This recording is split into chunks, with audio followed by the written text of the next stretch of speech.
Yeah. If we were in America, you'd be driving. Yeah, door open or closed. Shut.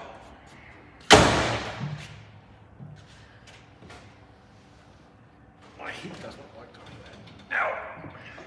Hey. Ow. Fuck it up. I bet you cut all that out. I should leave that in. All right. Okay, now we don't condone drinking and driving, but we're not driving yet. So what we're going to do, we noticed that we had quite a number of American viewers, like 45% or something like that, which kind of surprised us a little. So we're going to talk a little bit about the differences between, say, like American terminology and Australian terminology. Yes. So I know that the video title says controversy, USA versus Australia. You have to say controversy in all of your YouTube videos. I've learnt that off of and put red X's on it because apparently there's a few famous YouTubers from Nova Scotia. From Nova Scotia, yeah. Who don't buy cars. That's what they do. Everything is controversy. Controversy. So, yeah, and you buy a car off someone and then you hang shit on them. Because you looked at the car and you don't know what. But anyway, I digress. We can move on. Okay, and I'm not bitter. Yeah. No, not bitter. Bad Craig. Bad Craig. Yeah. So one of the things you'll probably pick up is that Craig's in the driver's seat.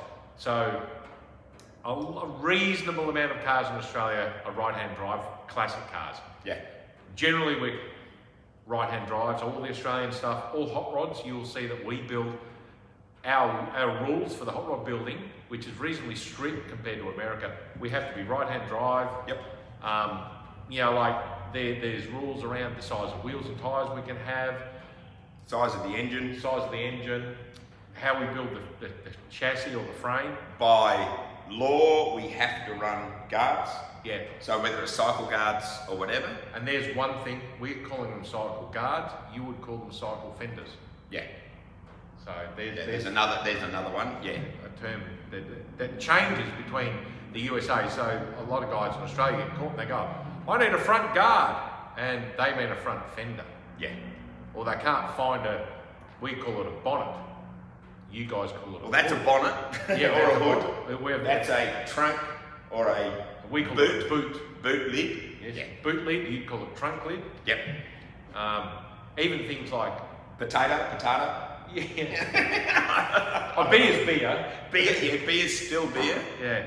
And we still drink supposed Mexican beer. Yeah. We could be Fast and Furious because that's sponsored by Corona. Everyone drinks. Is it? Oh yeah. Oh, okay. I don't watch that. No, I don't. Fast and Furious. Everyone drinks Corona and drives Dodges. So we're halfway there. We need a sponsorship deal, Dodge. Dodge. Yes. Dodge. Yeah. Dodge. If I say Dodge enough times, I'd like a 6.4 Hemi from about. I'd drive my hot rod's a Dodge. Oh, Dodge. Yes. Dodge. Yes. Yeah. Dodge. Yeah. Yeah, okay. we could sell out. Oh mate, I'd sell if out. I could work out how to do that Wayne's World thing that I put up today, we're not selling out for any beverage. Yeah, that's right. Yeah. But I can't. So I would. Yeah, we'd sell out. If anybody wants to sponsor us with anything, we'll take free stuff. We'll take it. Doesn't matter. Okay. So what other differences is there? It's even little things like I find that when I'm looking up parts, like especially for the American cars, I have to think differently. Park light lens is different because, like our running indicators, lights. Running lights, amber indicators as well. So our anything post 1970 in Australia has to have amber rear indicators and front. So when we get cars from you guys, we have to change the park lights into the headlights, and we also then have to change the headlight globes too, because they have to dip the other way. So we have to put new headlight lenses in.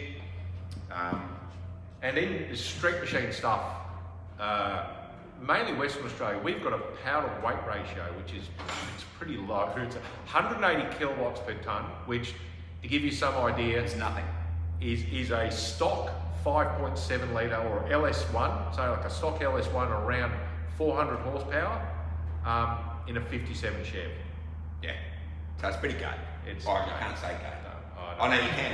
It's the month for it. We're gonna get cancelled. No, you can't get cancelled. Target have done it. Okay, that's going. Not quite in the same context anyway. That we've done. But you know what I mean. So it's yeah. And yeah, so that's the thing. I mean, we just thought, we'll talk about some of the different terminology. You know, like we still like Australians are now like we still do use a lot of the same terms. You know, like we're becoming more Americanized because of the internet and that sort of stuff and YouTube and blah blah blah. You know, there's a lot more American influence, but the problem we find here is that a lot of people come and go, you want to build a hot rod? You know, they come into the shop and they say, I want to build a hot rod. You know, what do I do? Blah blah blah. This is what I want to build, and they show us a picture on their phone of something in America and said, well, you're going to have to do this and this and this, and you're going to have to change this, and you're going to have to run this, and then they go, but that's, I want that. Yeah, they want that. So, well, you can't have that. If you want to be licensed for the road legally, you can't have that. Yeah. So we have a vision rule as well. So for example, if this had a supercharger on it, from Craig's line of sight, so his eyes looking forward, we have to draw a line on the road 11 metres or 11 yards out. And you have to be able to see the whole line. So the line you can't have it broken. You couldn't have a supercharger. Right. Like tunnel ram, supercharger. We'd have to be about here so that you could see that line on the road. But also we have a minimum height distance for windscreens. Which is 200 mil, 8 inches. Yep. So like a rolling bone style chop 34 Ford. No, it's not going to happen. We couldn't register it. You could do it. You could build it, but you couldn't use it. If you want to be legal, like us, law-abiding citizens. I just got another speeding fine yesterday too. Did you? Falcon Ute. Jesus Christ. It's a good picture though. I'm going to blow it up and I'm going to post it on Instagram tonight. It's a mint picture. Really clear? It looks it. I'm going to go on the website and have a look. I've got a collection of my speeding fine. You got a beer in your hand? No. That'd be fine and a beer. Yeah, phone in one ear and a bit, but yeah. No, that's irresponsible. Driving with your knees. Yeah, that's irresponsible. We wouldn't do that. No. But things like because we travel to the United States a fair bit. We'll do a video in a couple of days about our side gig, which is running guided tours to the US. You know, we pick a big event like SEMA or Grand National Roadster Show. So we usually go to the US 2 or 3 times a year. Yep. So, I mean, since 2010, I think I've been like 15 times. So we see cars at car shows in the States. You go, man. Why can't we have why can't we just do that? Yeah, and we just can't. Like a giant supercharger and motorbike tyres on the front and 15 by 15s on the back. We just couldn't do it. They were just like. But even the whole traditional rod look where you've got that rolling bone style car. Well, they've got nice skinny wheels, but the wheels are tucked close to the back of the body. Yeah, we can't even. Well, if you've got to run cycle guards. Yeah. Well, you can't.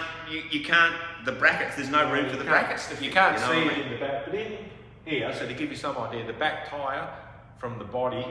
What's that? 60 mil. Yeah. So you need that to fit the bracket. Yeah, you need that to fit the bracket for the to allow for the body roll and all that sort of stuff. I had a 32 Tudor several years ago, and to allow for the cycle guard where it comes up under the body. So I mean, I got them tucked in pretty good.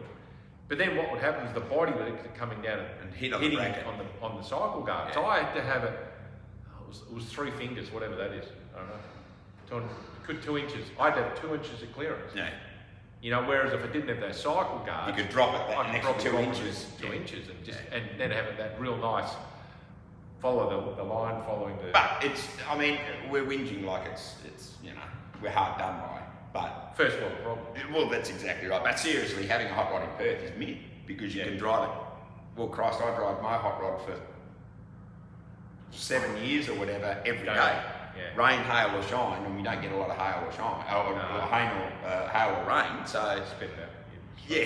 How many beers you have? 6. I was working on. Yeah, we don't. Our where we are in Perth, our climate is very similar to Los Angeles. Yeah.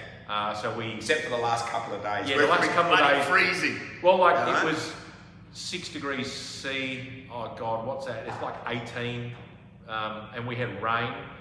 But it was the most rain we'd had in 37 years in a single day. We had 75 mils. So what's that? 3 inches. 3 inches of rain in a 24-hour period. In summer, very, very similar to California. Yeah. Very similar. So we get those. We get like 40 degrees, if not, we're probably actually a little bit hotter than California. Like summer is. 110, 112, that's pretty normal. I don't know what average is, but so we are quite a warm place. our son is super biking, like ridiculous. Like I've noticed here, if I walk outside without a hat on, I can feel my head burning in 10 or 15 minutes in summer, and I can feel my arms and that sort of thing. But in California, I mean, I always wear a hat, obviously. Yeah, but that's global warming. But I find that in California, I don't feel the sunburn on my arms. No, not as here, bad. No. Man, it's shocking. No. You know. Oh, but I think in California, I think it's the inversion layer. Oh, the inversion layer. which is basically what I think they used to call the smog. Can't say smog. Okay. Yeah. The inversion layer. I think that protects us. Yeah, I think so. That's what we'll run with. Yeah. But I think that's about it. We just want to talk about some of the differences, terminology. We didn't know, really. We wanted to just hang shit on Chad. Mainly. Mainly want to hang shit on Chad. The thing is, I guess, we want to build cars that can be driven. So we take pride in the fact that all the cars we build, you can drive. You can drive them. Yeah. The black GMC that we finished, guys, he's driving every day. It's gone out now. Tony's 54 truck that we finished not long ago, same thing. He's put a couple thousand miles on that now. Drove it every day. Yeah. Because of the rules we have to abide by, it means that you just have to build them a bit better. And the good thing is, at least you do know that the cars on the road are safe. Like, seriously, there's some cars I have seen at American shows and I'm sort of thinking, holy crap, you know, like, yeah. Brake lights, P-clamp, and stuff like that. All right. Yeah, but, you know. But, that was it.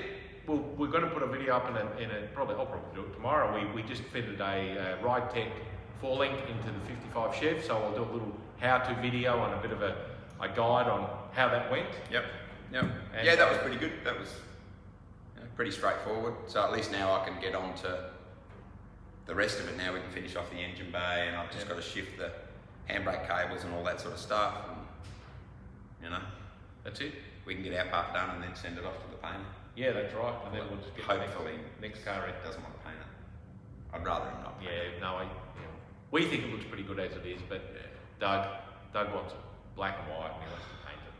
Come on, can't you just turn the colour down? I think it looks fantastic. I reckon if we just put the motor in the box back in and just get it drivable, and he starts driving it and doing burnouts and everything else that he does, then he won't worry about painting it because he'll be too busy driving it. He'll like it. So I reckon that's what we'll do.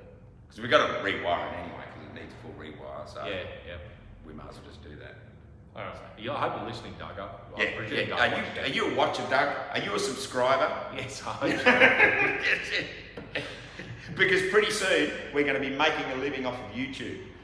Oh yeah, we're nearly at monetization, and we need 1,000 subscribers. If we were monetized, we would have made $50. No, it wasn't even that much. Wasn't that much. You exaggerate. You're rounding up. It wasn't 50. It was about 42. Yeah, but that's US. So. Okay. 50. Rolling. 50 Australian. Rolling in it. I'll retire early. More beers. Oh no, it's not even a carton of beer. It's not. There's one thing that we know. Actually, a carton of Corona is about 60 Australian dollars now. So that's like, I'm doing a quick conversion. That's $40 US. Yeah. What are they? What's a carton? And we have to go to a liquor store. We can't go to Walmart. We can't go to the little corner petrol station or whatever. We have to go to a licensed liquor store to buy our alcohol. You guys don't realise how lucky you have it. And one other thing with the gas station thing reminds me of something. Oh, the prepay? The prepay. So in America, you walk up and you have to prepay for your fuel and everything. In Australia, we just go up, put the fuel in, and then walk inside and pay. Yeah, they trust us. I don't know why. No. What they do. Look, there's a few people that fill up with fuel and then drive off, but it's not very often. No. You don't hear about it that often. You know. But yeah, in America, it's every time we go, prepay. We have to prepay or use the credit card at the machine at the Bowser, which never works. Yes, because they're always broken. Or no, and because our postcode. Australian. When you're going to put the zip code in. Your zip code's 5 digits. Australian is a 6 now. No, 5. 5 digits. And Australian postcodes are 4 digits. And we tried making them up for America. Yeah, we just adding 0, adding 1. It doesn't work. It's all too hard. So, all right. Okay. No worries. Enjoy. See you later. See ya. Now we got to get out. It's a whole nother video. That's probably a 10-minute video. Yeah, it probably is. Well, it probably is. I was talking shit. But that's the thing. Maybe do that, and then do that one, and like sort of maybe do 3 in a week and see what happens. Yeah. You know, over like a couple of days.